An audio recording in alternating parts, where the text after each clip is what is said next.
Assalamualaikum warahmatullahi wabarakatuh. Halo semuanya. Perkenalkan, saya Muhammad Wiryawan Johari. Saya merupakan mahasiswa program studi S1 Teknik Lingkungan Institut Teknologi Nasional Malang. Jadi pada kesempatan kali ini saya akan memaparkan tentang pencemaran sungai akibat dampak dari limbah rumah tangga.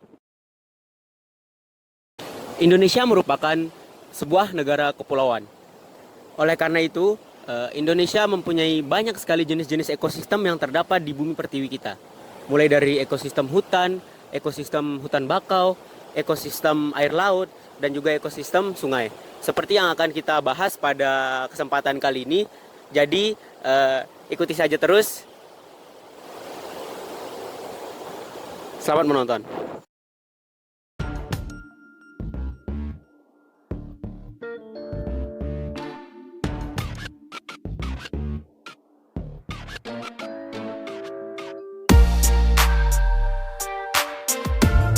Lokasi saya pada saat ini berada tepat di belakang pemukiman warga.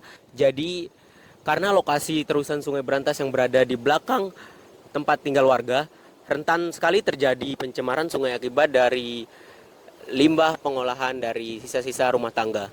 Dapat sama-sama teman-teman lihat, tepat di belakang saya ini ada pemukiman rumah tangga, banyak sekali pemukiman ya. Jadinya terusan Sungai Brantas ini yang berada di belakang pemukiman warga ini rentan sekali terhadap pencemaran, mulai dari pencemaran sampah dan juga lain-lain. Air di permukaan besar berbentuk memanjang yang mengalir secara terus-menerus dari hulu menuju hilir. Sungai merupakan tempat mengalirnya air secara gravitasi menuju ke tempat yang lebih rendah. Arah aliran sungai sesuai dengan sifat air, mulai dari tempat yang tinggi ke tempat yang rendah. Adapun untuk pencemaran dari hasil limbah rumah tangga, seperti yang berasal dari dapur, kamar mandi, bekas mencuci, limbah bekas industri rumah tangga dari kotoran manusia, pengolahan limbah rumah tangga yang tepat sangat diperlukan untuk menghindari terjadinya pencemaran terhadap lingkungan. Adapun pengolahan limbah rumah tangga yang baik disesuaikan dengan jenis limbah rumah tangga yang dihasilkan. Misalkan limbah rumah tangga yang bersifat organik. Sampah organik adalah contoh limbah domestik yang bisa terurai dengan sendirinya karena bisa membusuk, misalnya sisa-sisa makanan seperti sayuran, buah-buahan, nasi, dan sebagainya. Dampak dari pembuangan limbah organik yang mengandung protein akan menghasilkan bau yang tidak busuk dan menyebabkan eutrofikasi atau menjadikan perairan terlalu subur sehingga terjadi ledakan jumlah alga dan fitoplankton yang saling berebut mendapat cahaya untuk fotosintesis. Kemudian yang kedua ada sampah anorganik. Sampah anorganik adalah contoh limbah domestik yang tidak bisa atau sulit diuraikan oleh proses biologi, misalnya plastik, kaca yang bersumber dari peralatan rumah tangga, aluminium, kaleng, styrofoam. Akibat dari menumpuknya limbah seperti ini akan mengganggu pemandangan serta akan mencemari tanah. Dikutip dari rumah.com, pencemaran sungai merupakan salah satu bentuk dari pencemaran air yang membuat sungai menjadi terkontaminasi dan kehilangan fungsinya.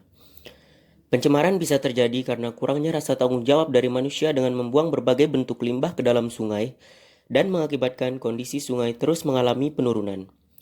Sungai yang tercemar bisa memberikan dampak yang buruk bagi lingkungan. Salah satunya adalah bisa terjadi banjir. Dikutip dari mongabai.co.id, Sungai Brantas merupakan salah satu sungai paling tercemar mikroplastik di Indonesia. Berdasarkan temuan tim ekspedisi Sungai Nusantara pada tahun 2022, sungai terbesar di Jawa Timur ini tercatat mengandung kontaminan mikroplastik sebanyak 636 partikel per 100 liter air. Adapun untuk cara pencegahan pencemaran air sungai, antara lain dengan cara melakukan pengolahan limbah dengan benar, kemudian menggunakan bahan-bahan yang ramah lingkungan, selanjutnya tidak membuang sampah di sungai atau sumber air lainnya, dan menggunakan deterjen yang ramah lingkungan. Selain itu juga dapat dengan rutin melakukan upaya pembersihan sumber air, dan yang terakhir dengan cara menanam pohon di setiap lahan yang tersedia di aliran sungai.